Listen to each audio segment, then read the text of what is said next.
What's up, guys? Welcome into Packers Total Access. My name is Clayton. You can check us out on Packernet.com. Find me on Twitter at Packers_access. Joined alongside Tim in Green Bay. We got Emilio in Tennessee here to talk some Packers tonight, talk off season. We're going to kind of get you primed up for the East-West Shrine game as well as the Senior Bowl. We got a couple of X's and O's things to talk about. We got a little bit of news that broke across the NFC North. All kinds of good stuff in the show today. I see the chat filling up. Appreciate y'all making us a part of your Friday evening here on this glorious January 24th. Tim, Emilio, how we doing, fellas? We doing good today? Doing good, man. Doing well, warming up a little bit, so I'll take it. Yes, sir. Hey, there was a couple of times this week, Tim, down here that I looked out and said, it almost looks like spring. But you walk outside and you go, dang, it's still cold. But you can feel it. The days are getting a little bit longer. Have you noticed that, Emilio? Yeah, Just a touch longer every day. So it seemed like I was done at work at 5, no doubt. Now it's like, all right, I can push it to 6. We're getting there. Yeah. A little more daylight, Yep. Today got outside. It was, 11 degrees. We'll take it, man. Heat wave coming in. We might hit 28 tomorrow. Oh my goodness. Let's go. Sounds like it. Tell you, man, whatever it takes, dude, whatever it takes. So let's do this, man. Let's jump over to Twitter first and hit on some of the topics from today. I wanted to play this video. This is a good friend of the show. His name is Coach Chris Haddad. He's in the Boston area, just outside of Boston, really closer to Foxborough, where the Patriots play. And he and his whole family, his dad, his brother, they've been coaches forever. They all obviously played football. They've got this family legacy they're creating there at the high school level. And they were actually they won the USA Today Coaching Staff of the Year, at least one year, maybe multiple years. Just salt of the earth people, absolutely awesome. They've got a website called Victory Sports, okay, and it's VIQTORY. So Victory is spelled with an IQ in the middle. And it's just really, really cool content. If you guys get a chance, check out their website. Go follow him on Twitter. Their main Twitter handle is at VIQTORY Sports, or you can go to Coach Chris Haddad's as well. Heard it from a fan right here. He'll be linked up in there as well. But this is just a real quick talking about, you guys know, Tim, Emilio, when we're watching a game and we always say we spot the defense communicating with each other, right? They'll make a call, right, and make a check. Most of the time you'll hear a word called, like you remember back in the day, Aaron Rodgers saying New York Bozo, and he was obviously talking about was it Cliff Christie or what was his name? Not Cliff Christie. What was his name? Chris Christie, yeah. Chris Christie.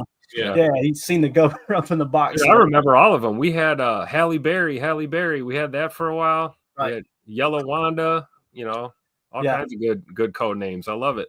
So they talk here about how they do it on defense, and he's talking with a fellow coach at _coach_A, and they explain how they get creative with it and how they let the players at the high school level kind of take ownership of it. This is a really cool video, about 2 minutes long. It's definitely worth a watch. Let's hit it. I think defense is getting knocked a little bit because anytime you hear a coach or a player yell a destructive word, thunder, fire, I don't know, it usually means some sort of blitz is coming, right? So it's like, how can you steer off of that, but still stay in the family of creating blitzes? And that's kind of where I want to leave with my next question for you. It's like, when you are creating systems, I know like some of the blitzes you have, you'll quarterback names, right? Mm-hmm. And creating these families or these buckets, as you mentioned earlier, is that what you recommend for like blitzes, coverages, to like create this family and this arc of a system? That way the familiarity when they're calling it throughout the game is they know exactly where to go to when you say that one word. Yeah, and I think too, like if you have a high volume of calls, like being able to switch from it, like obviously calling like creepers and sims quarterbacks is a big Aranda thing. He kind of popularized that. But you can literally anything, cars, rappers, candy bars, towns, historical figures, right? Like it's really limitless of what you can do.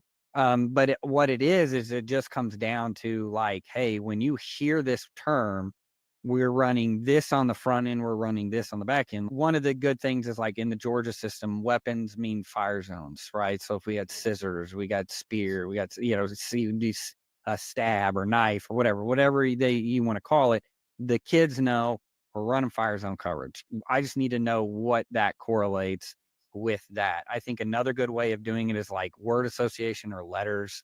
If you're attacking the A gap, find something with an M or an A. If you're attacking the boundary, find something with a B. Field is an F. So to me, that's where you need to start. But again, because let's round back, because I said more times wasted on this is there's always one guy on staff that's like really good at that. Yeah. It's okay to let them do that. Yeah.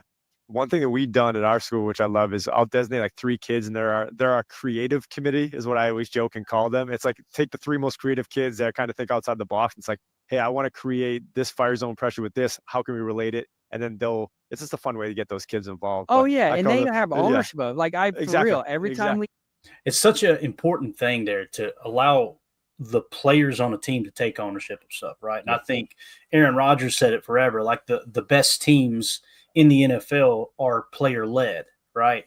You don't have to, like I went to a Coach K seminar, got to sit and eat lunch with him and this and that. And we had an awesome time just studying his leadership. And one of the things he talked about is we don't make rules. The coaching staff doesn't make rules. Our leaders create standards, right? And they come up with what's important to them. Now, of course, it's going to get checked off by the coaches, but when you allow someone to take ownership of that, it means more to them, right? It's kind of like the old story. I think it was in the Play Caller podcast where Kyle Shanahan allowed RG3 to pick one play. You guys remember that? It's the same exact mindset. So what's your all's thoughts on that? I don't care who goes first, but this is the type of stuff that they do over at Victory Sports, just taking you behind the scenes. And when he's talking about buckets, all those fire zones go into one bucket. And when they call out that weapon, that knife, that gun, that wrapper, whatever it is, right? That means, hey, fire zone's on, as opposed to like like an AGAT blitz, things like that. So what do you guys think about that?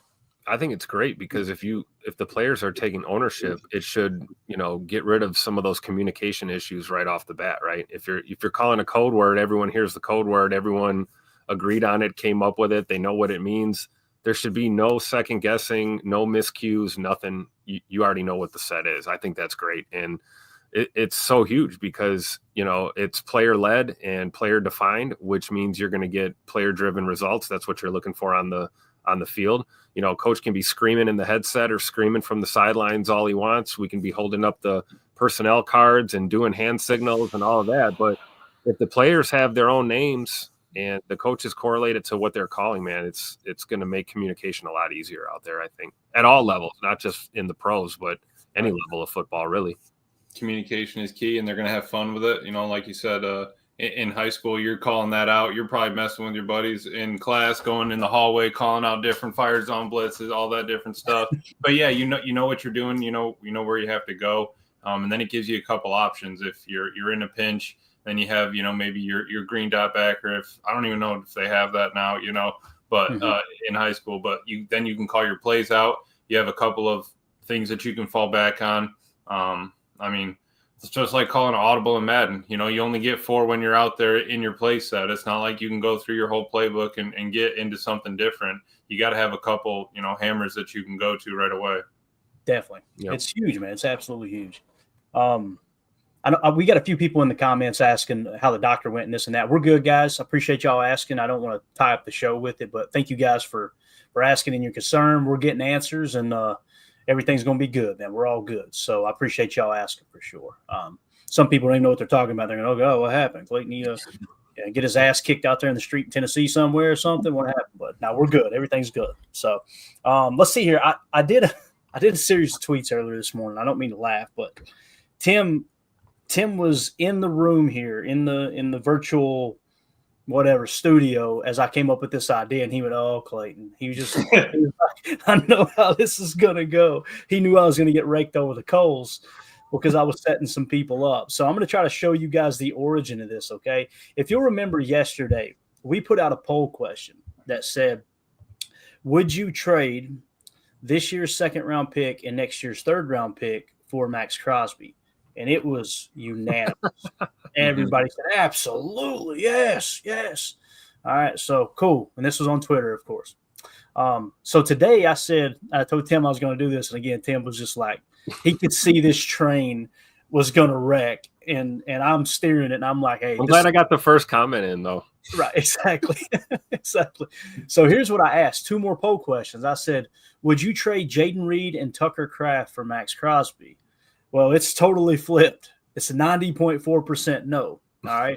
So, all right, got it. So I said, that's a little unfair to just take one year of second and third rounder and go, hey, would you trade these guys? Right. So I went on a little bit deeper here and I said, would you trade Edgerrin Cooper and Marshawn Lloyd for Max Crosby? 88.4% said no. So it was completely flipped. And of course, I grouped them together because I'm getting roasted like we knew it would happen. I said only 15 hours apart.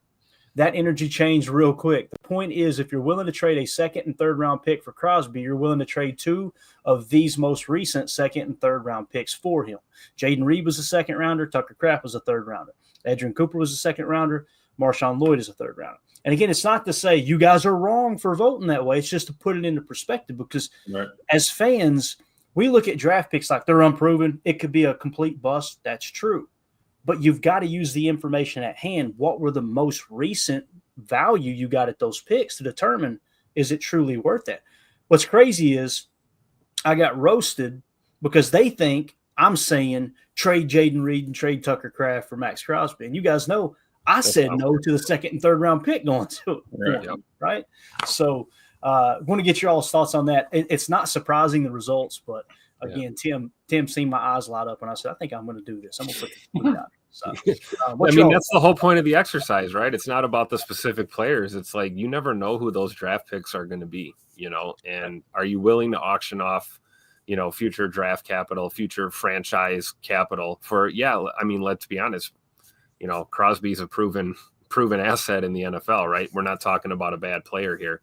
But, you know, when you look down the road 2 or 3 years from now, you know, where is that guy going to be and versus where your draft picks could be? I mean, I think we'd all agree, man, we're not giving up Edge Coop for nothing right now. So, you know, hindsight's always 20/20, but I think that was the whole point of the exercise is, you know, take the names away and just look at the draft picks and the draft capital. I just don't think it's worth it. Yeah, I think you're spot on, Tim. I mean, it's just because we want that instant gratification, I think, is what it is. Like, let's get an absolute star in here and we're good to go. But what are we losing? What do you have to give up? You know, nothing is free in the world. So we got to figure, you got to figure it out. There's always going to be a little give and take. And we pushed back on those picks last year and the year before. And then if you pushed it back one more year, your second and third round pick would be Christian and Sean Ryan. Yep. Right. I mean, and some would probably, I think that would probably be closer to 60 or 70% on board. Right. Yep. But exactly. But 2 out of 3 years rolling into this next year, you know, on a roll. I mean, you're really kind of playing with fire, I think. Yeah. And some of the comments said, would you trade? Okay, yeah, I'd trade Josh Myers and Jay Sternberger. And I went, okay, boys, we went back 6 years. Think about this. And the whole point is, yes, we don't know if those draft picks are going to be his.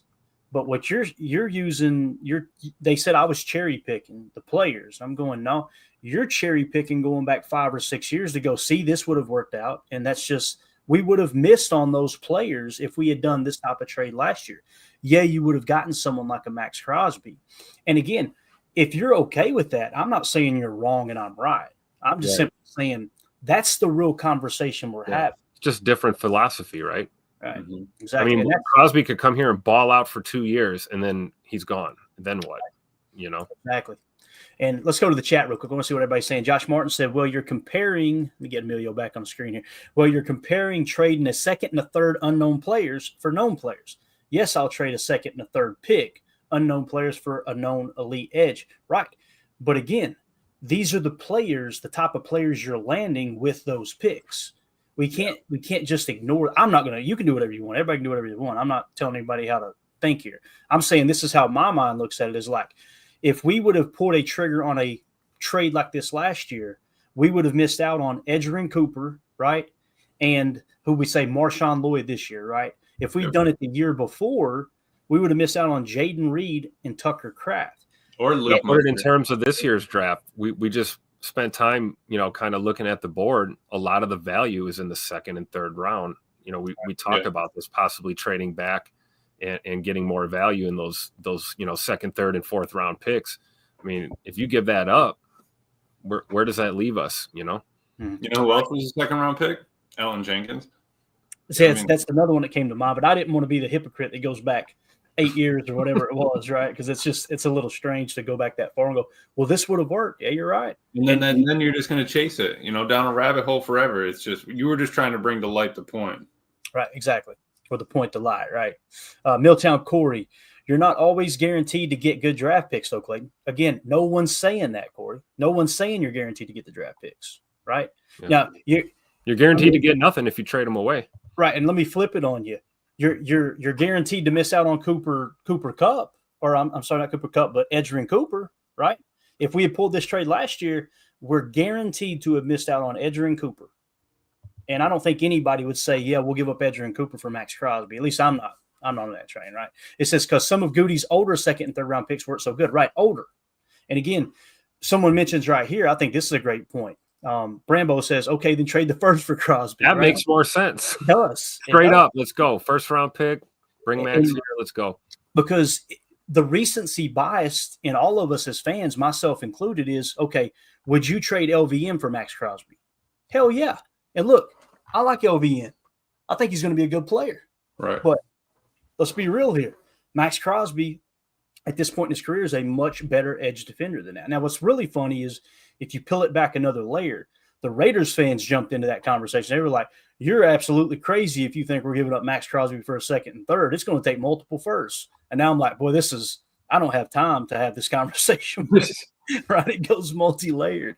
But I love those exercises because it tests my philosophy on how I see we should build a football team, right? And then you guys know if you watch this show, and it's a boring way of fanning, but it's what I do. I love to go off precedent. Like, what have we done in the past to determine, is this a realistic option? Not that anything just can't happen, but is this realistic? That's why the whole Khalil Mack thing, you guys are seeing me press into it a little bit, because I'm going, you know what? There's a little bit of precedent that back to Ted Thompson when he jumped in and signed Julius Peppers, an aging edge defender, but go, damn, he's still talented. That gets leadership on our team at a key position, and he can still get the job done. That's maybe worth the risk of, oh crap, he hit the wall this year. Now we got to cut him after 1 year, So it's just important to not get stuck in your own way of thinking of like, nope, this is the way it is, and that's just wrong. And when I hear things like, well, they're not proven talents, of course they're not. But when you say over the last 2 years you wouldn't have made that trade in hindsight, and there were some people that said, yeah, I think that trade. They were in the comments, right? And Yep. I disagree with them, but it doesn't mean I'm right. It could end up being the difference in winning the whole damn thing, right? So let's see. Milltown Corey says Crosby is damn near a guaranteed Hall of Famer, though. He is. Now, here's the other thing, Milltown Corey. Think about the injury this year, right? That comes into play too. Yep. What if you pull that trigger, make that trade, and you miss out on a potential Edgerrin Cooper, a potential Jaden Reed, a potential Tucker Kraft, and then he plays 3 games next year and misses, right? Now how do you look at it, right? That's the price you pay to or even like I said, even if he plays lights out for a year or two, then he's gone, or we gotta try and figure out how to, rework the deal and, keep him here through retirement or whatever, like you don't want to auction off your future, man. I get it. It's not for long, right? NFL, try and win now. I get it, but I don't know, man. It seems like a lot of future capital to auction off for a guy. Yeah, Absolutely. definitely. Rambo says, would you trade Jordan Morgan for Crosby? I think I would. I don't think the Raiders I would. What'd you say? I said I don't think the Raiders would, but No, absolutely not. And that's where that conversation kind of steers in a whole different direction there. I mean, you guys, am I wrong? Would you guys trade Jordan Morgan for You Crosby? would, but there's no way you would just be able to trade Jordan Morgan for Max Crosby. Right.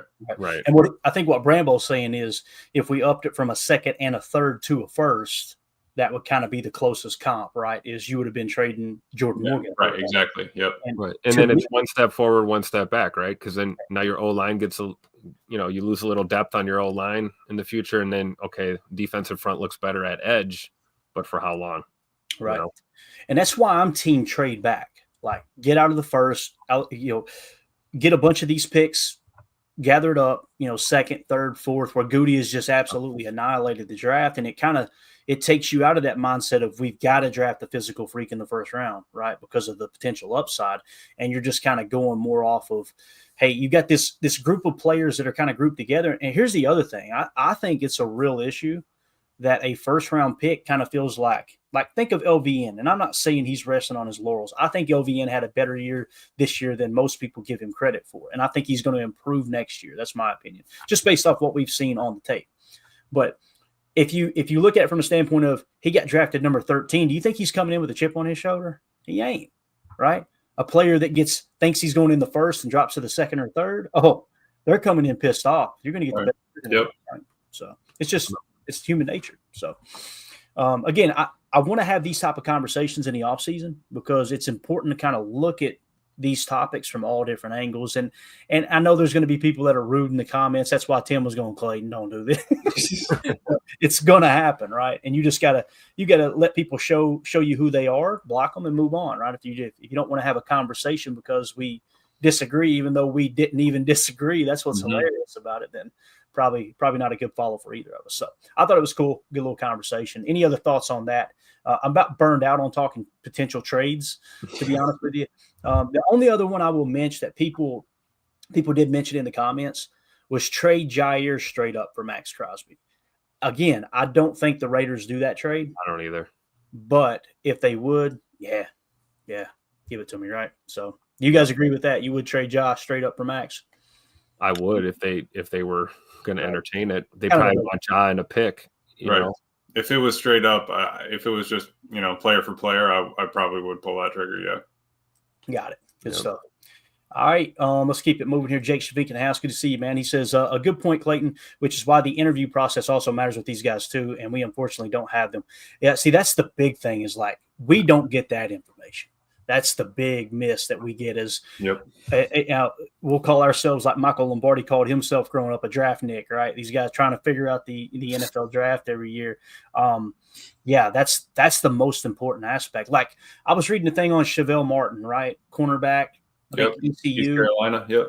He's going to be I think it's the East-West Shrine game, right? He's going to be there, but he's not playing and he's not even practicing. But it's going to give those team scouts access to him, right? And that's absolutely huge. So he's actually listed as one of the most important prospects at the East-West Shrine game. I believe it was the East-West Shrine game he's at. And 33rd team mentioned him as the top most important prospect. And the reason they listed it that way was, hey, it's an opportunity for these GMs and these scouts to kind of get an idea of who this player is, even though he's not performing there. So, Jake, you're obviously spot on with that, man. That's it's such an important aspect, and it's why people like Jaden Reed sneak up on us because he obviously killed the interviews and then had a faster 40 time. He didn't leak that out. He could have leaked that out and be like, hey, with the Packers, I ran this fast. We didn't find out till after they drafted him. Like, the Packers had a quicker 40 time. You think the Packers weren't making a mental note of that as well? Like this dude didn't go out there and try to brag and say, hey, my 40 times quicker, right? So that's another thing I think that carries a lot of weight. And it was East-West Shrine, Clay. I did just double check. Perfect. Appreciate Put it that. on the board too. Don't worry.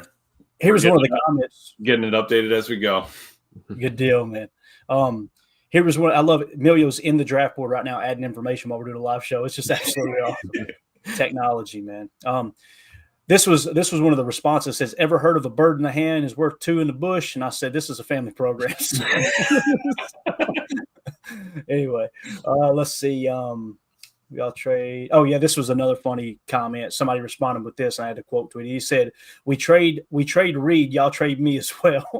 I'm on board with that mindset too. He was at love to read. That's awesome. Yeah, I love to read. Let's see what else we had here. Some other news that broke, and it sounds like we have news break in here. I think I've seen Jake and a couple other people in the chat put it in. Al Harris is going to Chicago. Not as the is he at? I don't think he's as the D. Maybe he is the DC. We'll check it here in a minute. Passing game coordinator. Passing game coordinator. Gotcha. So second in command, probably behind the defensive coordinator, right? Yep. So some other news that broke though. Pete Carroll, Emilio. People love to make fun of Michael Lombardi. He's a big doofus. He's brash. This and that, right? He said this last week. He said, it was on the McAfee show earlier this week. He said, look for Pete Carroll with the Raiders. And I was over here working on something on the show, and I looked at the screen and was like, I haven't heard that yet.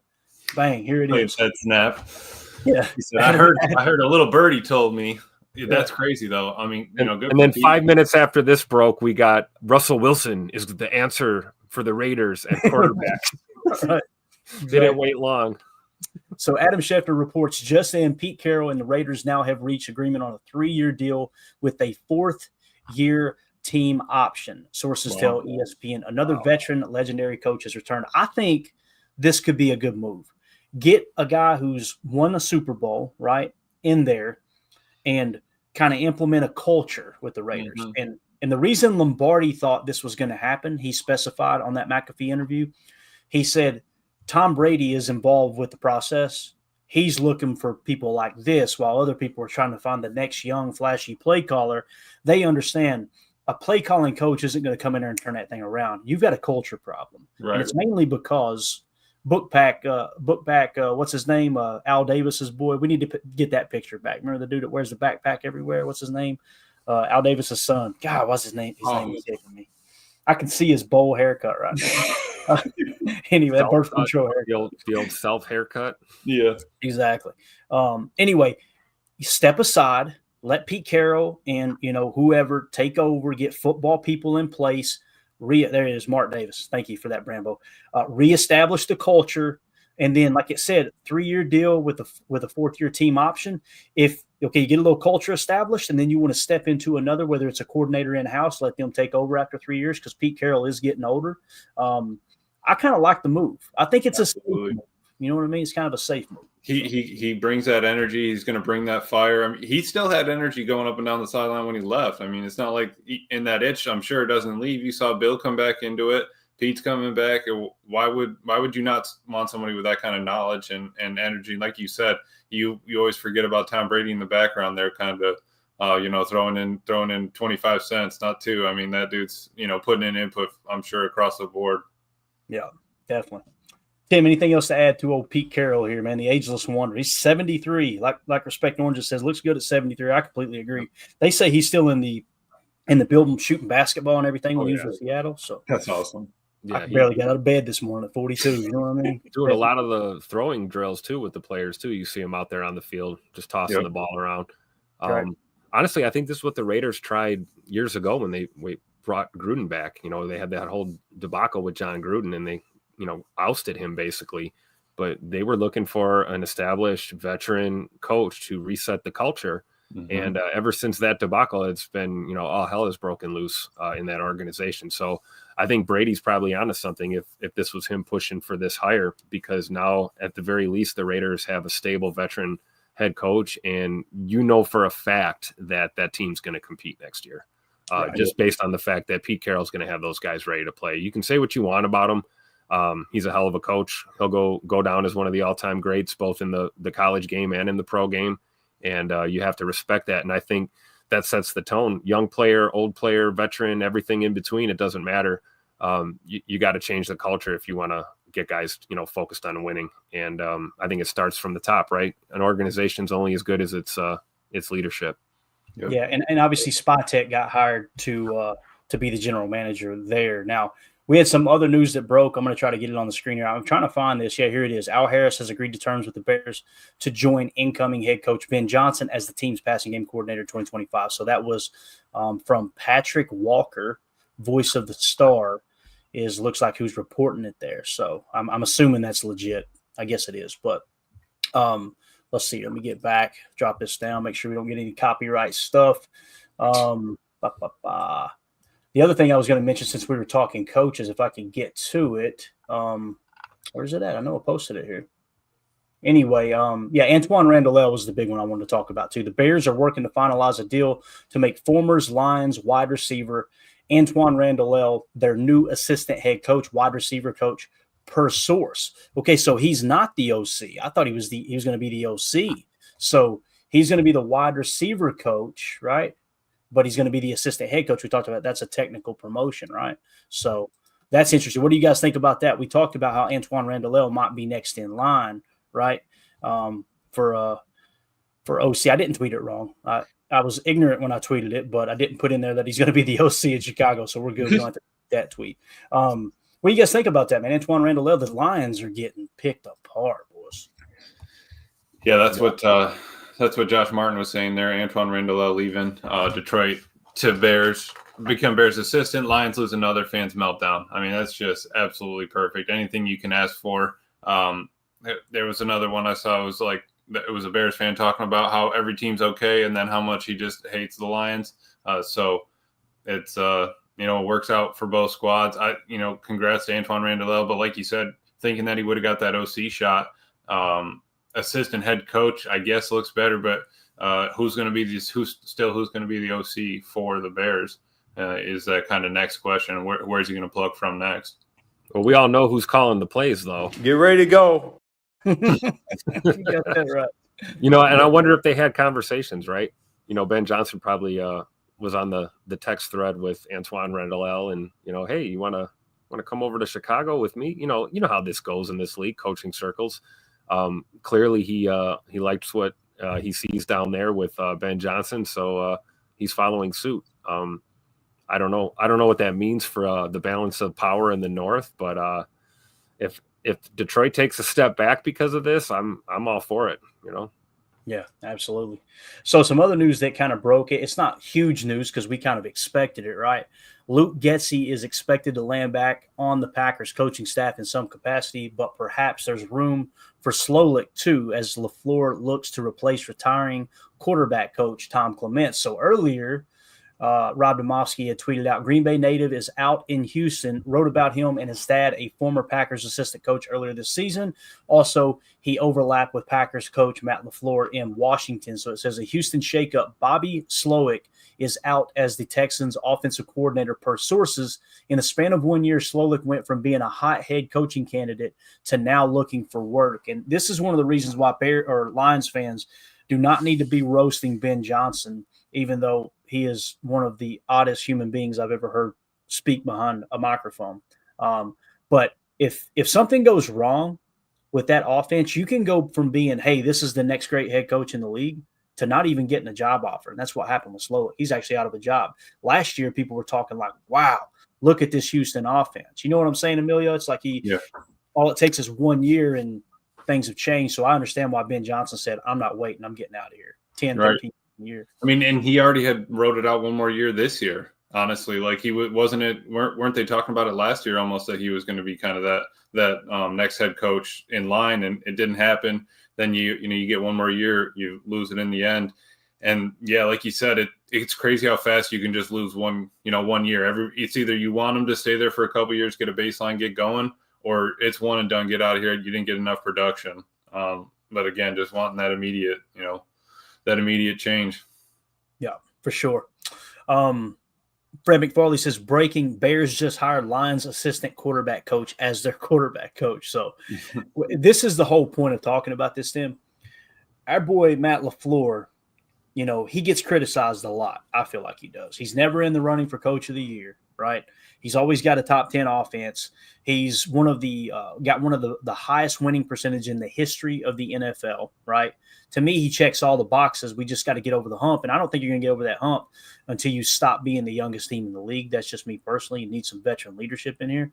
But when you look at what's going on here with Dan Campbell's about to see what it's like to be Matt LaFleur, because Matt LaFleur had to rebuild this coaching staff over and over and over. And he continued to win while he done it, with the exception of 2022, right? Yep, so right. Does that make sense, Tim? I mean, that's something that we're going to see if it's Dan Campbell or if he's just made some good hires in the past and maybe the wells run dry, right? Yeah, no, I agree. It's kind of like Emilio was saying, gone are the days of like building your staff and these guys hang around for 8, 9, 10 years and, you try and go on a dynasty run with your coaching staff. I mean, this turnover in the NFL is normal. Every year you're going to see movement. What's interesting in this offseason is just the movement within the division, between Detroit and Chicago, even Minnesota for that factor, the changes that are happening. You look at the Packers, clearly we're looking to make some hires and some adjustments too. But I think Matt has done a good job of dealing with that. This is the new era of the NFL, and your staff may not be the same year to year. You have to find a way to be consistent and find ways to get the best out of your players and win ball games. And I think to Matt's credit, he's done as good a job as you could expect someone to do. I mean, Clayton, you're a business owner. Emilio, you're a business owner. If you had to have new employees every year, or or a new brutal, got to train them. Every year you need a new client, different client. You can't count on anyone staying with. I mean, that's hard to be successful without consistency in your personnel. So I think it is, Clayton. That's a great point. It's a credit to good old Tupac LaFleur for keeping a gangster throughout all the turnover in this league, man.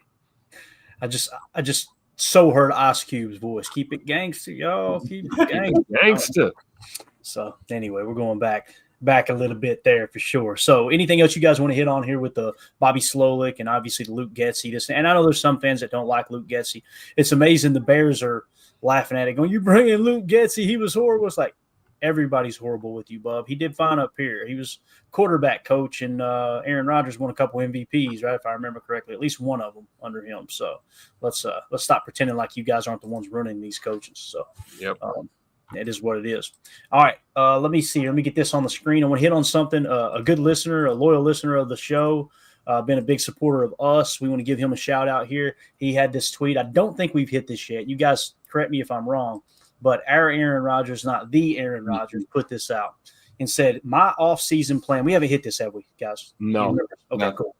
I thought this was interesting. I'm not saying I agree with all of it, but let's walk through it. I think he's got a detailed plan, and I love having these conversations because you can tell someone actually thought it through rather than just go, "Oh, he's a bum, get him out of here." You know what I mean? Yes. So my off-season plan, this is at AMRogers98 on X. Go give him a follow. My off-season plan: sign cornerback DJ Reed, linebacker Dre Greenlaw, Devontae Adams if he's released, and Khalil Mack. Then draft a nickel corner, 2 more corners, a wide receiver, 2 interior offensive line, and 2 interior defensive line. Now, you notice he didn't say with the first pick, take Right. this, the second. Yeah, no particular order. Yeah. Best available, right? Yep.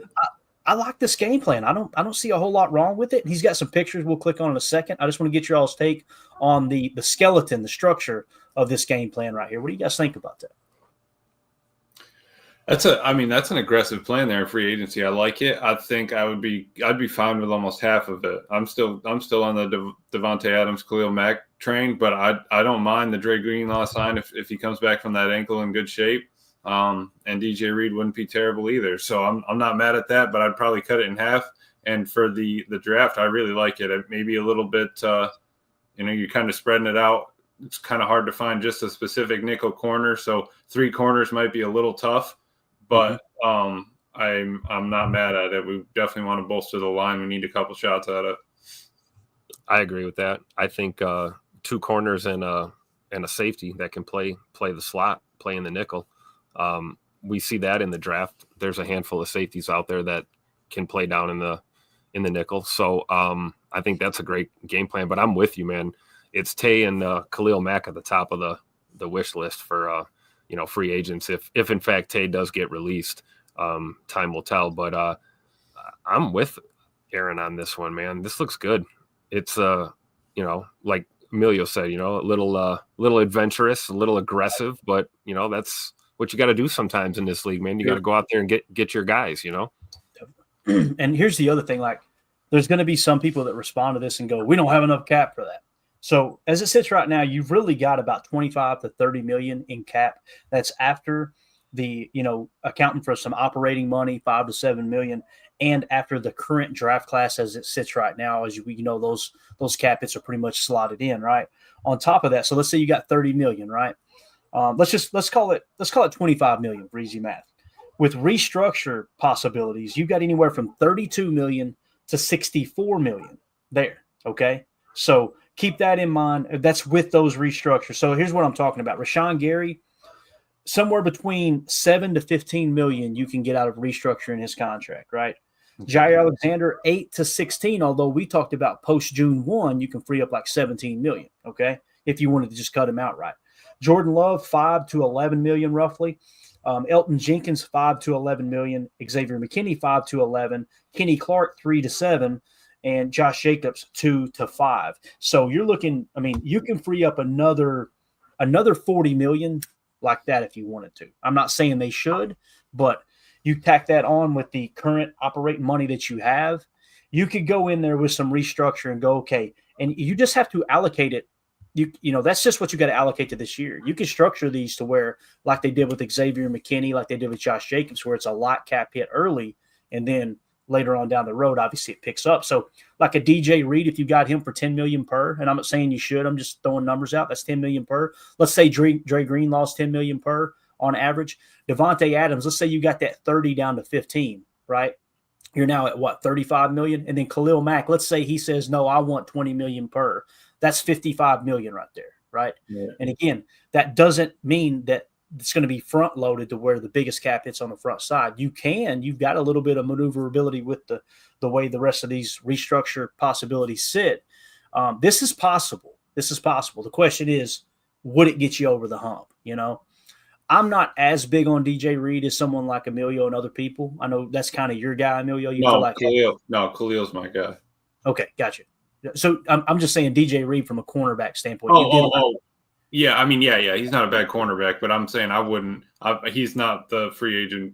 I would pull the trigger on. Gotcha. Okay, cool. I misunderstood you there then. So yeah, with Khalil Mack, and let's say you go and get a corner similar to DJ Reed, man, if Jair isn't here, that makes that a little more palatable on the outside. Khalil Mack gives you another effective pass rusher opposite of Rashawn Gary.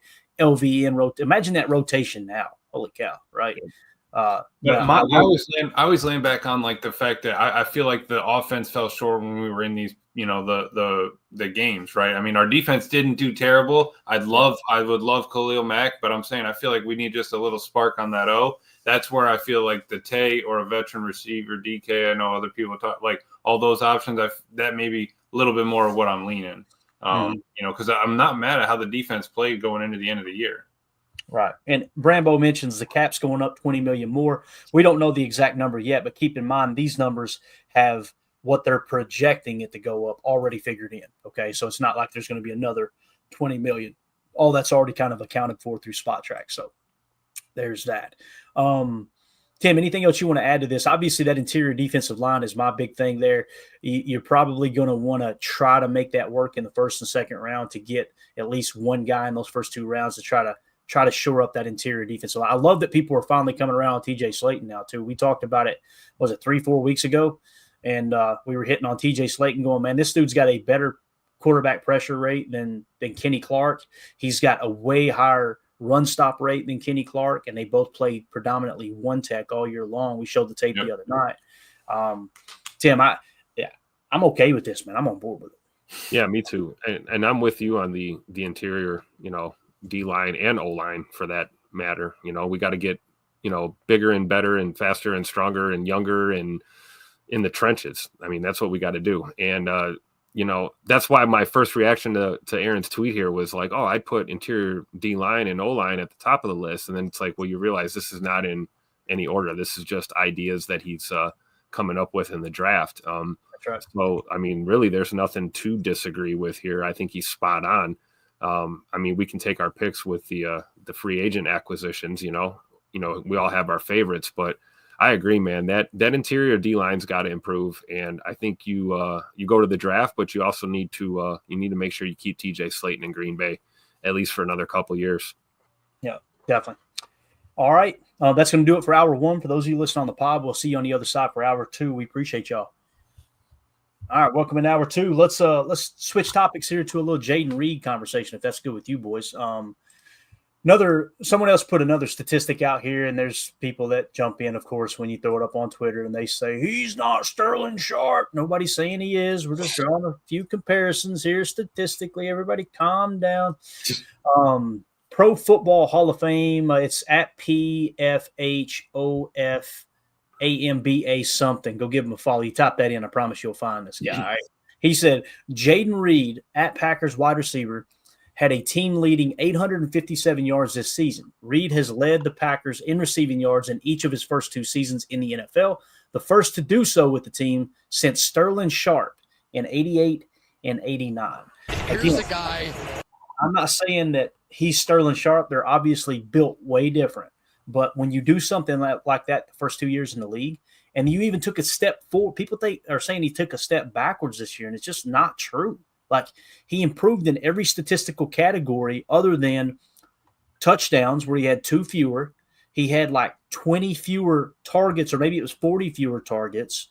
And yes, his drop rate went up a touch. Now, the big question was like, why did we take him out of the game plan down the stretch? I think it was probably a combination of that injury set him back a little bit. Maybe he wasn't 100%, but also teams are keying in on it. You think teams don't know this, guys? Like, they know this is the go-to guy in the Packers offense, right? Yep. And we were leaning into the run too, even more so as the year progressed too. That could explain, lack of targets in the pass game and stuff. Definitely. It just didn't, it wasn't the same after F it Reed's down there somewhere play. Not nothing against Reed. It just, you know what I mean? It was just like it just wasn't, the game plan didn't work out that way. You know, Matt, I'm sure, always tries to get him involved, always looking to get a couple touches here, a couple touches there. And, you know, maybe they just had our number. It could have been on everybody. So, yeah, the fact that, you know, that's why this stat right here is why Clayton did the thing in hour one. You know, the test before was going through that. It's like, dude, we would have lost literally a third of our production on offense if he wasn't on this team. So, and you know what people be saying? Matt LaFleur's a bum. Jordan Love's a bum, right? AFAM's saying it anyway. Don't get me wrong, but AFAM thinks Jesus was a bum. You know what I mean? He said, you know, if Jesus came back today, AFAM be like, "Why's your hair so long?" Weird, you know? AFAM in the chat does say AFAM would say, "You're not Malik Willis." Right. Exactly. I bet you can't throw like Malik Willis. That's what he said. AFAM says we put too many miles on Jayden Reed with our motion and orbit motion. Listen, AFAM, I'm with you. Have you guys ever thought about that? No, The guy that's always the F that's running these motions and these zippers and you know what we get made fun of for saying yo Emilio, as the ladies make fun of. That stuff, man, you're talking about an extra 15, 20 yards running every play that you're motioning. Easy. Yeah. So 857 yards really is like 1,200 yards this year for Probably way more than that, right? Probably Emilio? even more. The field is 53 yards wide. I mean, the dude's running from one numbers to the other numbers. That's 30 plus yards easy. Yep. Crazy. Yeah. And if I did that, I would look like this guy all cut up, and the doctor wouldn't have looked at me today and said, "You're probably going to be dead before you're 60. You don't change something here." You know what I mean? So that's the reality of that situation. I think AFAM was trying to take a dig at the coaching staff, but what I'm pointing out is, can we tip our cap to Jayden? That's not an easy thing to do, you know. And it was Christian his rookie year, if you'll remember. So not only has Jayden kind of went out there and been our best receiver statistically, he also was able to free up Christian to do more of the deep route stuff, right? On some of the shot plays and some of the deep digs. And I love that play that they run where it's 12 personnel, play action, and it looks like two skinny posts, and it's a choice route is actually what it is. And Matt said, I think it was the year before last, it was Aaron's last year. He said what they called that route, but it's essentially a choice route where you run, those two receivers run, and Christian is the go-to guy. He's typically on the left side of the offense, and he'll run a skinny post as hard as he can, chop it down. When he gets to a certain breaking point, like 15 to 18 yards, if the safety flips his hips, chop it down and run a deep curl. If the safety doesn't flip his hips, run right by his ass. And the quarterback is literally just looking at the safety going, is he stopping or not? Heave it deep or hit that timing route underneath. Those are the things that you can utilize Christian Watson for when he does come back, probably after week 12 next year. Still depresses me to even say that out loud. And it's amazing how some people think he's not a good player, but the second he starts, like, we need a receiver. Christian ain't going to be here for 12. I thought he sucked. What are we talking about? I thought he was a bum. I thought he was fragile. Now all of a sudden we're missing him, right? Don't know what you got till it's gone. But that's something that definitely comes into play. But like Tim was saying too here, you get Jayden Higgins, I think we'll be all right. Yeah, get the right Higgins. Go to the draft. I love draft season because every year there's a handful of players that we find ourselves going, yep, we keep talking about that dude. I think that might be the guy that it's almost like our PTA favorites, right? Yep. It's a lot of fun. So anyway, Jayden Reed there. We got the Reese Senior Bowl coming up here soon, and check this out. I thought this was really cool. So it was announced, and I'm sure it's been announced for a while, but the coaches for the two teams, okay? The American linebackers edge, okay, is going to be Wendell Davis, linebacker coach. I thought this was cool. So this is a Green Bay Packer coach from Matt LaFleur's staff that's going to be there. This is really cool, man. This is really cool that you're going to have a coach in-house, being able to see these guys firsthand. And I'm not sure exactly how they pick them, but keep an eye on the coaching staffs and how many Packers coaches may or may not be there. And then, of course, you're going to have the scouts there interviewing players. It's going to be a fun week, boys, coming up as we get the East-West Shrine game and then obviously the Senior Bowl. Pretty cool stuff here, though, right? Yeah, it's just another opportunity to get them, eyes on some players and in the coaches hands-on and even in general. I mean, it's one thing to just go there, watch the game, and have a couple interviews. You're sitting there coaching the guy, and he's just, it's like, he's not listening or he's not not getting it or whatever. I mean, you figure out those little things that you're going to see in practice. You don't want to see him quit. You run through the whistle, all that stuff. So, Yep. And not to mention, if we draft any of these guys, there's familiarity a little bit when they get to camp or OTAs. So pretty cool. Yeah, for sure. And let's see on the other page, it points out from the Colts, Kalen Humphreys is going to be there, the edge coach, I guess. So you got and it mentions the players here specifically. We won't take the time to read them all off, but I just love their coverage of this. If you will go back to Twitter and just follow Reese Senior Bowl, it's a really good follow for this week coming up, and try to find an East-West Shrine game follow as well. Another one is Dane Brugler.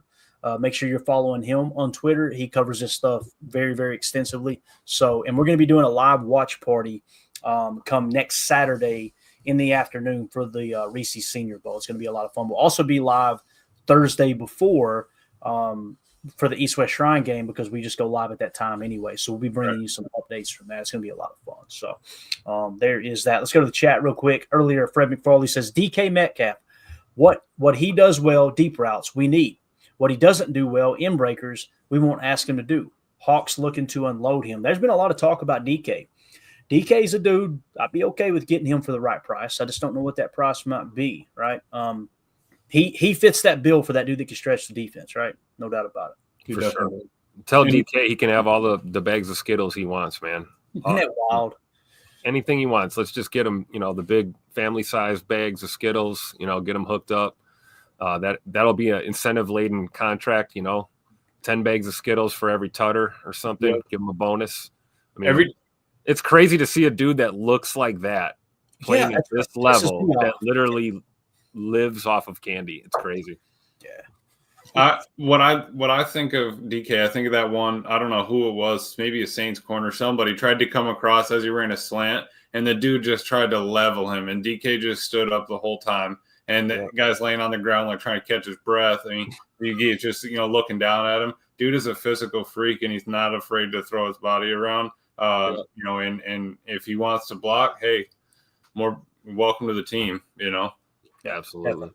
And I do remember a specific play. You remember someone was breaking away on a long run, and DK ran it all the way down. That's what it was. It was an interception, and the guy thought he had a pick six, and DK chased him all the way. So sometimes I don't know why, and maybe I'm reading into it wrong. I think some fans look at DK Metcalf like he's not a great team guy, or he's not like that. You know what I'm saying? It's almost like you see him fighting on the field a lot, and it's like, this guy isn't a real, team player.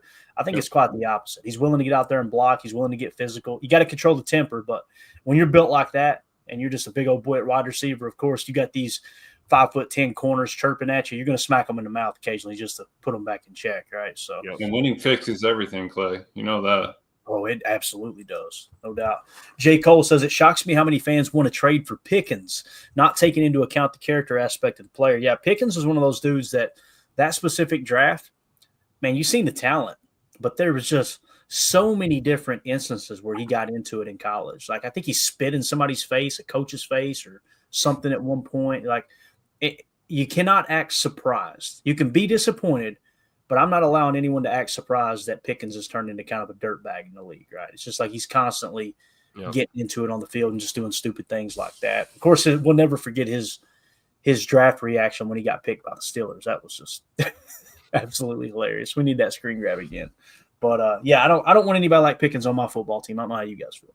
No, I think all that character stuff you talked about, it takes away from your athletic ability. You can be the most talented guy in the world, but if you're a buzzkill and you're dragging down the energy on that team, or you're costing your team 15 yards, we already talked about that. We've had some extracurricular crap ourselves with our young football team. I don't think we need to add another player to the mix that's prone to on the field issues like that. Yeah. Same. The only thing I would say pushback on both of your points would just be like, it wasn't I can't even think. Eagles D tackle. He was like, off the field, nobody really wanted him, but on the field. Jalen Carter? Yeah, thank you. Jalen Carter. Yeah. So, I mean, it's like that could be a give and take if you get yourself in the right system. Do you square up? But maybe, if Tomlin couldn't do it, is something Matt can shake, can figure out, or is it going to be another problem because we got other wide receivers? But yeah, that would be my only pushback is at some point you might find the right spot, right scenario, and it turns up. Yep. Yeah. And the big thing for me, though, is the specific position. You want a defensive tackle to be nasty. Yeah, that's true. That's true. Wide receivers, like, if you got a guy like that, if they don't harness it, boy, it becomes an issue. Yeah, and Coach Pickens loafs a lot when he's not getting the ball. That's so true, too. Yeah, bingo. And I cannot handle the wide receivers throwing their hands up when something doesn't go right. Like, dude, control your emotions, right? Coach Lynn also said, Love needs a big target like DK to throw to. I'll tell you, as a quarterback, that's got to help. When those coverages are tight and you know that pass rush is bearing down and things aren't going quite the way you want it to, there's a reason that Mark Chmura was kind of that go-to guy for Favre in those situations. You see that big bastard standing out there, it's like chances are he's going to catch a football, right? Let's just put it in the vicinity here. Let's get it to him and let him make a play. I think there's a lot to that, the National Football League. And I was never a big fan of that kind of mindset until it got beat into my head by Pat Kerwin when he said, when the game's on the line, think player, not play. Yep. And I was always like, no, you need to scheme him open. You need to call the right. It's so true, man. It's true at the National Football because the talent is so close, right? Kind of a boring argument or a boring conversation, but it's so true. I agree with Coach what he says here about DK for sure. So, all right, let's see here. Jake Shamink, we doing a mock draft? We might have time to do a quick one. We'll see. We'll see. We're in that range now. We are. Let's get ready to go. Let's get to the Patreon group real quick. Get caught up here. Of course, we put the nausea emoji there for our boy Emilio saying I'm not trading Glover. He's logging into Patreon right now to say something smart. I promise you. Let's see. Our Mountain Man Pack said, should we be worried about the coaches we brought in for our D-line coach or taking other jobs, including one to the Detroit Lions? I'm not worried about that. I think the reason it's a little bit more difficult for us to hire specific coaches, I'm afraid to look. I'm just not even going to look at the comments. It's already started. Is it really? Let's hit it. Boz, you're the man. Boz says, Ben Johnson's less creepy version of AFAM. Get ready to go. Without the mustache, right? You put that mustache on Ben Johnson, that's a Photoshop. Long, yeah. Speaking of Photoshops, man, we've been working overtime for those here lately. I just want you to know we got a new executive order signed by Emilio here. No more rigged Chiefs games, all right? He signed it. There we go. Today, so Love we it. just smile on that guy. You kidding me? Done. Yeah, you missed the spot with the hair dye there, though. Yeah, you got to hit the tips, man. Frosted him, yeah, it's been a while. Tim said there. He said, what was it you said? Just the tip, though. Yeah, right there. So I'm not worried about it. And I'll tell you why. Let me get that comment off, or I'm not going to be able to stop laughing here as I'm trying to explain something. You got to think these guys, when they're taking these positional coaching jobs, if you've got multiple options, you're looking at it like, which organization do I have a better chance to advance quicker, right? Let's say you got 3 defensive line offers on the table. If I'm looking at Green Bay as a potential defensive line coach and I got 2 others that they're losing their DC, okay, Green Bay's not losing their DC. On top of that, Derek Ansley is there, who's got defensive coordinator experience, and he's the passing game coordinator, I believe, if I remember correctly. So you're kind of third in line there, as opposed to if you go to a team like Detroit where they just got completely picked apart, you might just be one step closer to being the DC if things continue to trend in the direction they're going. Does that make sense? Like I think it's more of that than people don't want to go to the Packers because it's the Packers. You know what I'm saying? I agree. Yeah, because I mean, we're trying to bring in another dog, somebody that can bring a little bit more juice, something different, a different idea. But I wouldn't be worried, about them going. I mean, everybody's going to get a chance at an interview. It's only gonna, try to get an idea of where the guy is. If he lands there, okay, we got a feel for him in our interview process. Let's go out there. But when it comes down to it, I mean, how often are we going to be worrying about their D-line coach during the season? You know what I mean? It's not like we're going to be coming back to it and saying, hey, man, I can't believe their outside linebackers coach, in the offseason when he did that. I can't believe they signed him. But like after we interviewed him. So I don't as long as our team performs, that's what I'm worried about. Yeah. Yep. All right. Let's move it along here. Our boy Deadfish says on Packers Wire in their Unpacking Future Packers series at number 96 was Joshua Gary, a guard/center prospect from Oregon State. He started 2 years at left tackle and switched to left guard his senior year. He's projected to be a guard in the NFL. He is also supposed to get some reps as a center during the Shrine Bowl practices. He sounds like one of those versatile players the Packers like. His PFF score his senior year was a 72.9, but that is all I could see.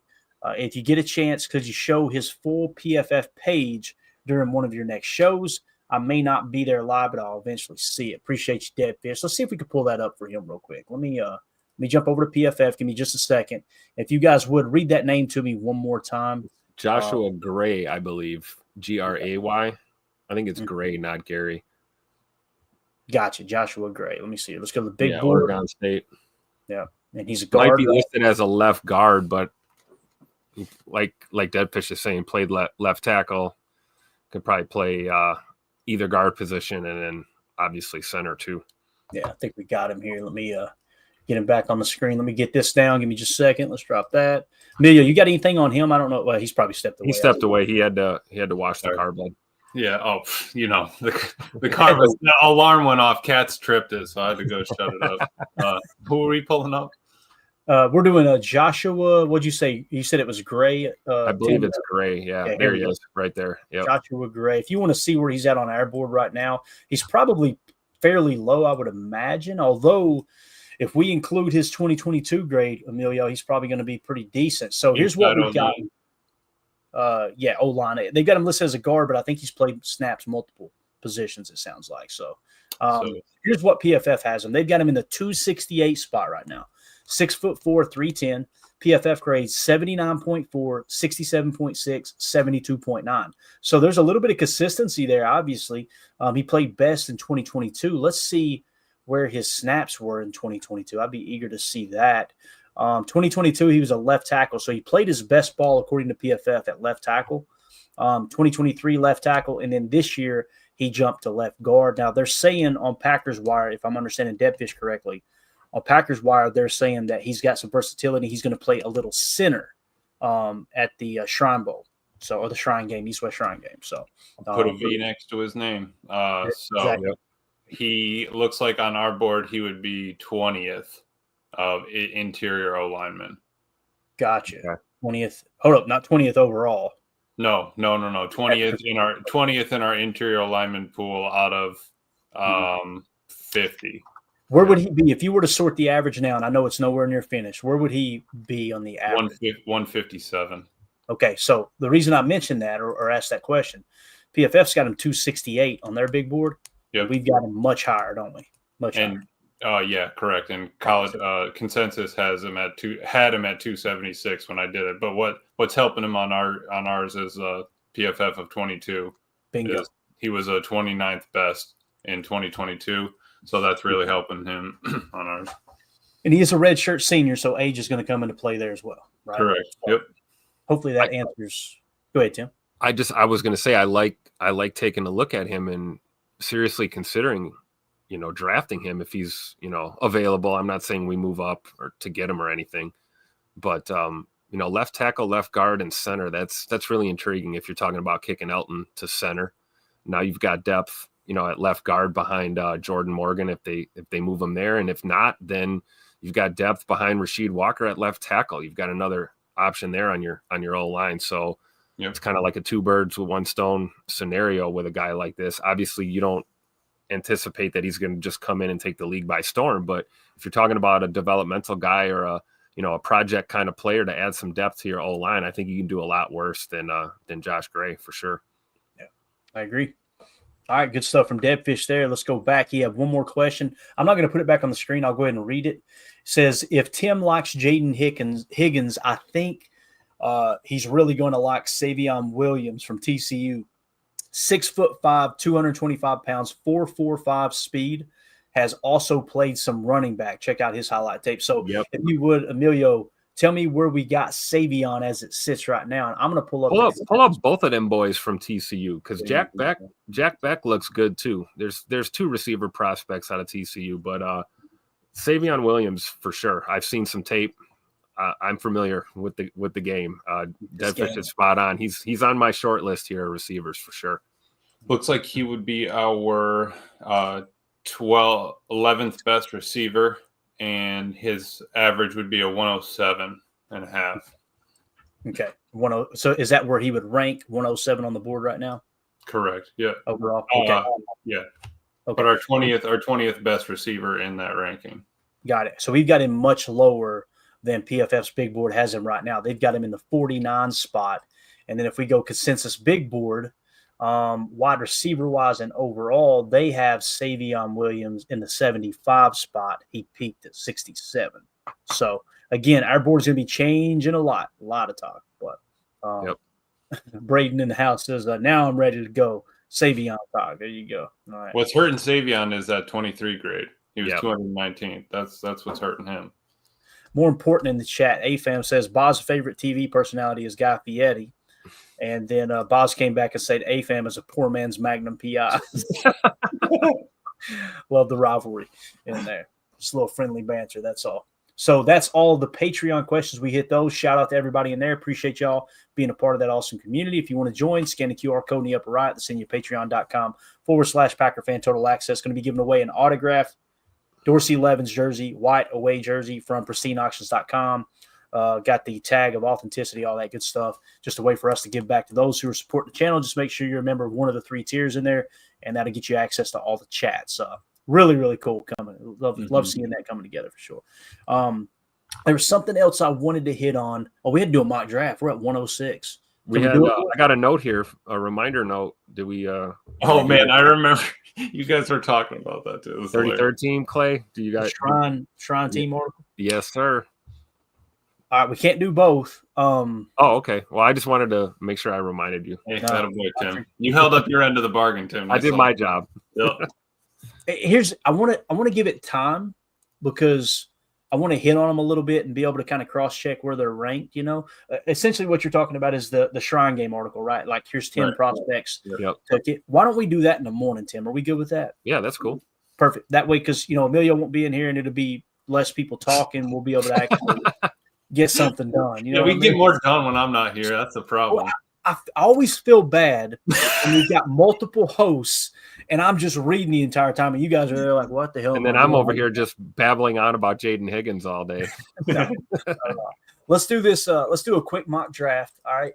And then we'll get out of here. And then tomorrow morning we'll hit the 33rd team article. So Tim, if you would remind me in the morning about that article. Okay. All right, let's do it. Let's get it. Let's go. We won't go full screen. We'll keep it right here. But we're going to go 7-round mock draft. All right, boys. We're going 7-round. We got to go quick. We got 12 minutes to get this in. Are we ready? Go ahead and trade out of the first right away. Let's go. Ready. No trades, Tim. We're going to make ourselves make a tough decision. All right, here we go, boys. Let's hit it. With the 23rd pick, here are the top options. Benjamin Morrison, cornerback out of Notre Dame. Edge defender Jack Sawyer, who I think's a damn dog, to be honest with you.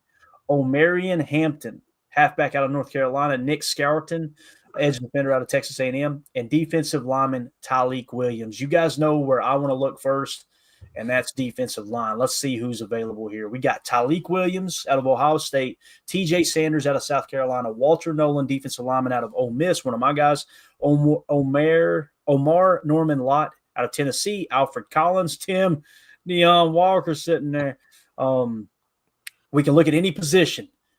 We got to go quick. What are we thinking?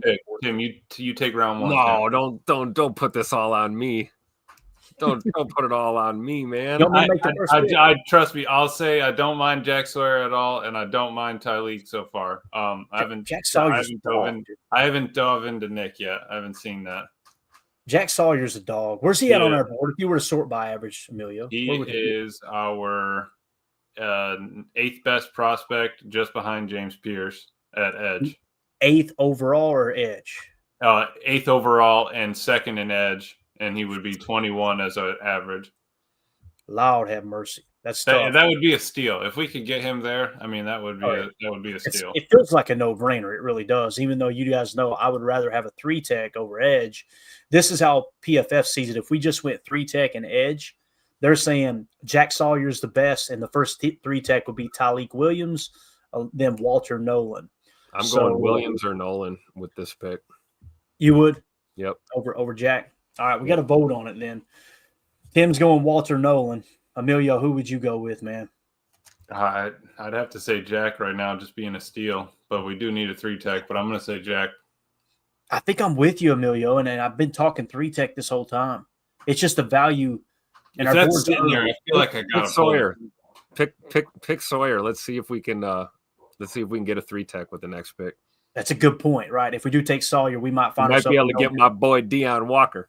That's see Tim now. He's piecing it together. All right, we got to go quick. We're going Jack Sawyer with the first pick here, boys. All right, next with the 55th pick, let's throw in the needs here, okay? Let's go wide receiver. Let's go. We'll include the entire offensive line. All right, we'll throw corner because we all believe that's a need, right? And we'll go 3-tech. We won't go edge this time since we took one, okay? And then we'll go linebackers. Look who's first on the board. Oh, it's done. Take my boy. Okay, Tim. Done. Okay, Tim. The hell with the 3-tech. Let's go. You can pick Tim. You can pick this one, okay? Jaden Higgins, you are a Green Bay Packer. For the people on the pod, Jaden Higgins is the best available of those positions of need that we picked, right? It's Jaden Higgins, then wide receiver Jack Beck, tackle Cameron Williams, tackle Ozzie Trapillo, however you say it, linebacker Chris Paul Jr., defensive lineman Alfred Collins. Like, you notice the 3-tech got thin. Ooh. Here is our boy Deion Walker. Tim, he's not going to be there when we pick again, right? But boy, sure? Jaden Higgins. Well, let me just put this. They're saying Deion Walker, his average draft position is 71st, okay? So our next pick is going to be 87th, right? This is what we're talking about. Like, if we'd have traded out of the 23rd pick, we're probably getting multiple people we really like as opposed to – but Jack Sawyer's a dog, right? Yeah. So is Jaden Higgins. Jake Shavik, this is what he always does this time of year, and I can't stand this bastard for it. He knows it. He said, Jaden Higgins going to Pittsburgh at 53, it's going to hurt. He's probably right, too. Is this it, Tim? We're going Jaden Higgins, ain't we, bud? Hey, Emilio gave me the green light. That's all that matters. I'm taking Higgins here. He tore the wall down for 5 minutes, said, hop over that thing, we'll build it right back up. Going green light, Tim. Let's go. Jaden Higgins. All right. Pick 87. We'll exclude wide receiver this time, obviously. We'll throw in offensive tackle. We'll throw interior offensive line, cornerback, and we've got to throw the 3-tech back in along with linebacker. All right. Here are the best available. As Azare Thomas, cornerback out of Florida State, probably butchered that. That's okay. Derek Harmon, defensive lineman out of Oregon, D-tech, right? So you got a 3-tech there. Tate Ratledge, guard out of Georgia, tackle Donovan Jackson out of Ohio State, Mello Dotson, cornerback out of Kansas, center Jared Wilson out of Georgia, defensive lineman J.J. Peegs, tackle Brandon Crenshaw Dixon, linebacker Barrett Carr. We're getting kind of low here now, right? Jack Kaiser. It has to be Harmon. That dude is 50th on our board average, and he's like the 5th D line. Yep. And we're picking 87th here, and PFF has him at 75. There's literally nothing that says don't take Derek Harmon, right? Right. So let's do it. Let's go Derek Harmon 3-tech. So we got our 3-tech with the 87th pick. Pick 123. Let's put the new needs back in. We're going to leave wide receiver off. This kind of feels like we're almost forced to go offensive lineman here or corner. Let's also throw in linebacker. All right. So here are the best available. Jared Wilson, center out of Georgia, guard. Connor Colby out of Iowa, Luke Kendra, guard out of Cincinnati, Tyler Cooper, guard out of Minnesota, linebacker Cody Simon out of Ohio State. I remember him. We liked him a lot. 80, 77, 87. Keep him in mind if it might be a little early to pull the trigger on a linebacker.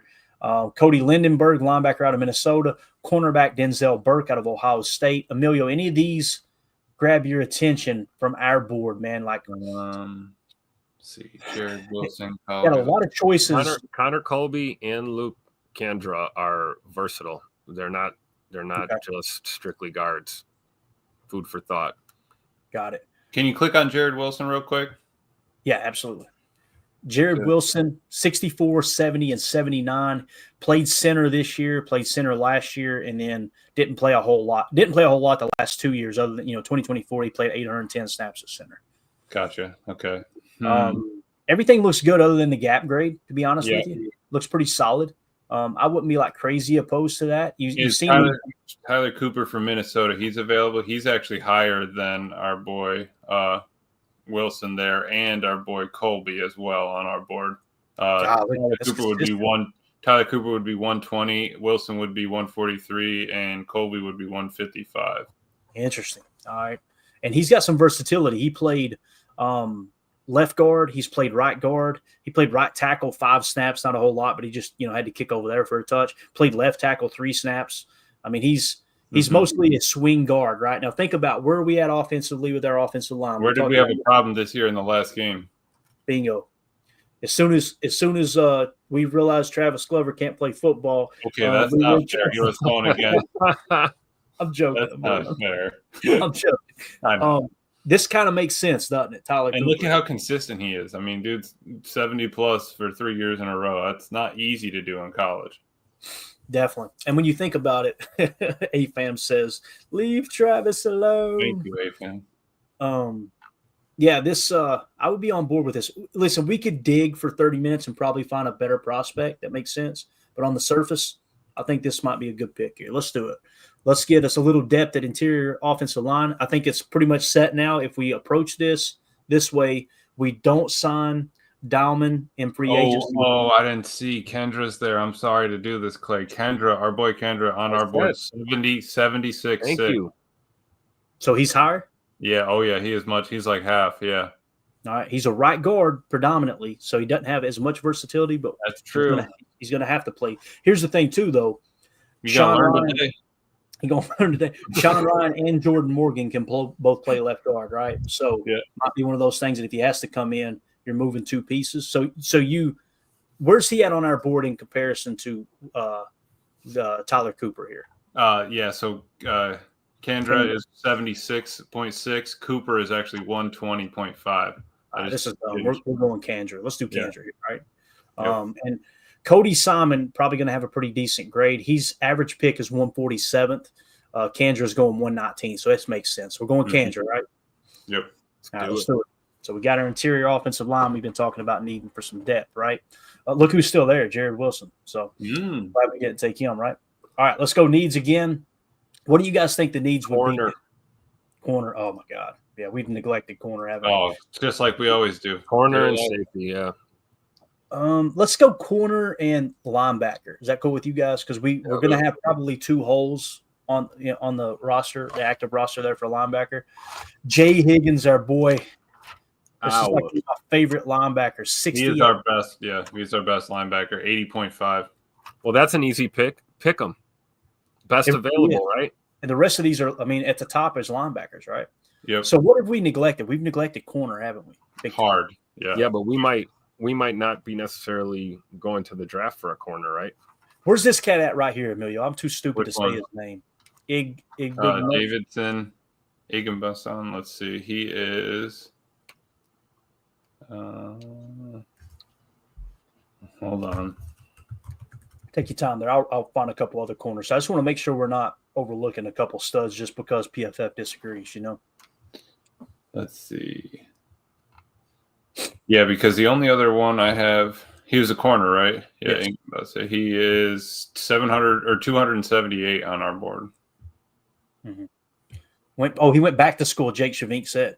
Oh, okay. Gotcha. Get him off the board. Get him the hell out of here. Okay, deleted he is. Get that guy out of here. What if Jake Shavink pop back up and say, I was just kidding. Yeah. He already deleted him, so I hope it wasn't. What about Cypress Hill here from Florida State? All right. Cypress, he is 231. Okay.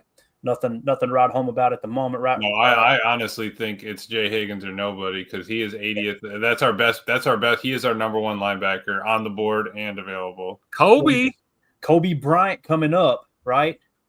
I remember us talking about him a lot. 70, 77, and 80. That might be our next pick because his average draft position, according to PFF, is 213, and we got pick 199 coming up. Yeah, and Kobe's sitting at 141.5 on ours. We got to take that dog from Iowa.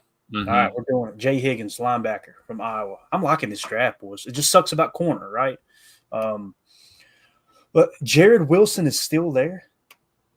What is going on there? That's weird. All right, let's go down. Is our boy still there? Cornerback. There's Cypress. He's gone, ain't he? Mm-hmm. Oh crap! So now we need to go to corners. Yeah, let's double check here. Yep. So Kobe, nope, Kobe's still there. Never mind. So we got to take a corner here, right? We got to. Mm-hmm. Yeah. So let's go through it. Do we like Kobe over Cypress? I think we do, right? Yes. Well, what are we looking at? Boundary, or are we looking at a guy who can play the slot too? I think it's just overall corner at this point because we kind of screwed the pooch, right? He played 42 slots at corner, 60 in the box, so he can play a little bit closer to the line there. It's not – he's predominantly a wide corner, though he is. Yeah, Kobe's much better on our board than him. He's like 100 points better. All right, what about Mac McWilliams?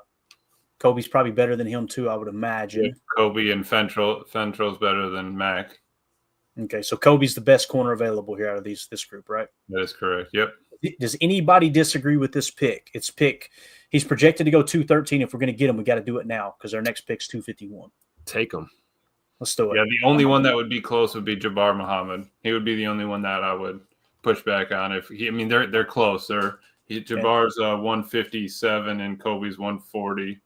Yeah, and he won't be available either. So yeah, Right. let's do Kobe. Let's go Kobe. As AFAM says in the chat, Kobe. Let's do it. All right. Kobe Bryant. Just happy a guy from Kansas is going to be on the Packers finally. Yeah, there you go. All right. What should we list as needs here? Should we do anything specifically or just kind of scroll through here for the 251st pick? This is our last pick, right? Yeah. Yeah. So you got Elijah Arroyo, tight end out of Miami. Yeah, not a big fan of the grades, that's for sure. Jared Wilson is still there. Jake Shavik, is there double dip on O-line or D-line with the last pick? Jake, is there a reason why Jared Wilson will be falling like this? For him to be projected so much higher, is it just we hit one of those drafts where it just kind of – he's ranked 103rd. Why would he still be there? Is this just the randomness of the – sometimes – because you can control that random meter. We didn't adjust it. I wonder if this might be one of those random just wild cards they threw in. But that's interesting that he's still there. Any of these guys grab your attention, Emilio, at all as we're scrolling down? Anybody at all? Same for you, Tim. Anybody here? There's Joshua Gray we talked about. Gray. Yeah. That's interesting, isn't it? That is interesting. I actually wouldn't be opposed to that at all. We could use some more depth there. That's for sure. So right now we'll say Joshua Gray. Let's just see. Marcus Weir. Yeah, we talked about him too, didn't we, Tim? Yep. That's out of Montana State. That's one of those that's like small school, but damn if he didn't dominate, right? Yep. And he started at right tackle and worked in. Jake says Marcus Weir. Jake said it could the reason that the center from Georgia fell, it could be because of positional value, sliders, and also randomness. So probably all right. I think we all agree though, O-line, right? Yeah. So, Marcus Weir just kind of feels like that's a Packer pick there. I don't know, man. I say Weir or Gray. Okay. Yeah, I like Weir. All right, so Weir is higher on our board than Gray. Is that right, Emilio? I believe so. Is he higher than Wilson, though? Wilson, Jared Wilson. Jared Wilson.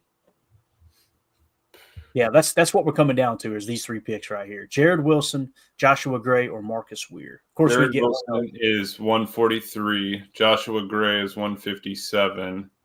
And Weir, how am I spelling Weir? Wehr. He is 140.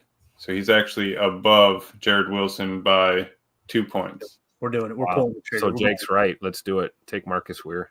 All right. Bang. There it is, boys. Let's see how we did. They're going to roast us. You know, they always do.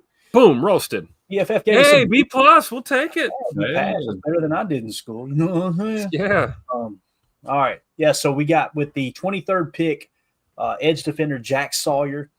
With the 55th pick, Tim, over the moon, go get your jersey. Jaden Higgins out of Iowa State. Got an A- for that one. Derek Harmon, defensive tackle out of Oregon. We get a 3-tech to compete there with Devontae White and the boys. Guard Luke Kandra out of Cincinnati with 123. Jay Higgins, linebacker out of Iowa at 160 to compete with Tyron Hopper for that 4-3 backer spot. Kobe Bryant, cornerback out of Kansas. Kobe. 199. And then Marcus Weir, again, small school, but he dominated Obviously, pick 251 there, another interior offensive line. I like it, boys. I like that draft. So when we do this, obviously, if Jack Sawyer falls, that's going to be highly unlikely, I believe, personally. But if he does, I would take him for sure. Jake Shavink says, hopefully Green Bay gets a good look at Weir during the Shrine Bowl festivity. So another name to look for there Thursday night, right? We'll dive into that article tomorrow. I promised him. So I'll put it on the board, East West Shrine.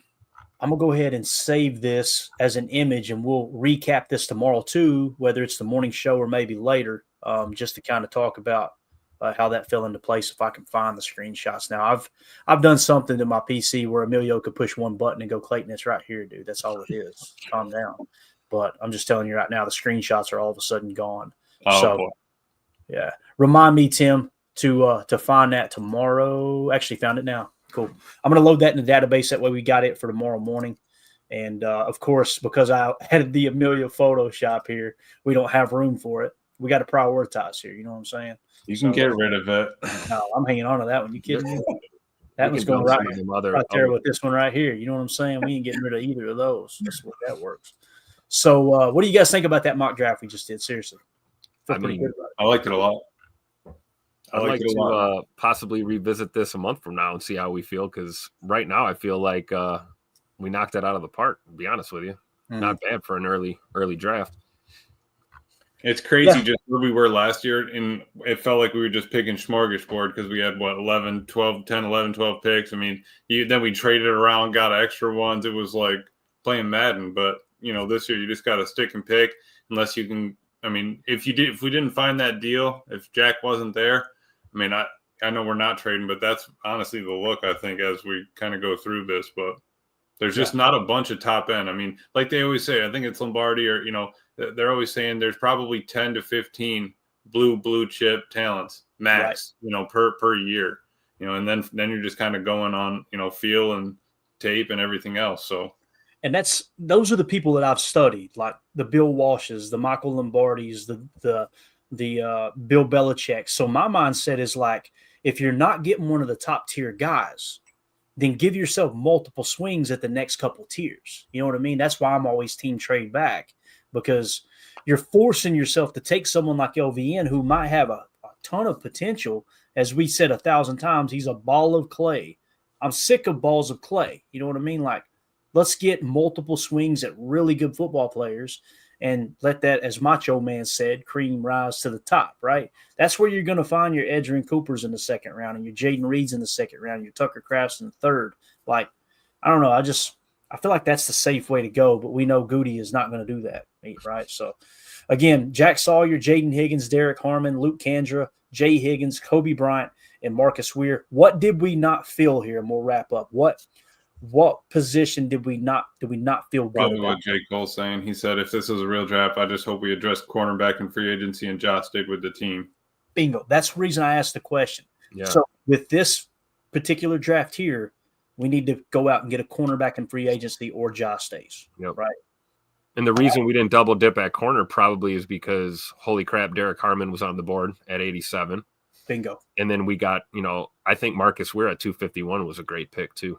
To close it out. So, right. We got 7 picks here. That's it. Yeah. Yep. And honestly, if Jack Sawyer hadn't fell, we might be going corner's the best available. Let's take corner now. Right. Yeah. So it is what it is. All right, cool, man. That was fun. So we got a couple questions answered there. Appreciate everybody helping in the chat. This was a lot of fun, man. This was a fun episode. Appreciate everybody hanging out with us. Sorry we went over, but we'll go ahead and wrap it up there. If you would hit the like button for us, feel free to sub to the channel. Appreciate you being a part of the show tonight. What are you pointing at, Emilio? I was just saying the sub is right over there. Oh, man. All right. I'm not looking at the same screen. So awesome. Appreciate it, man.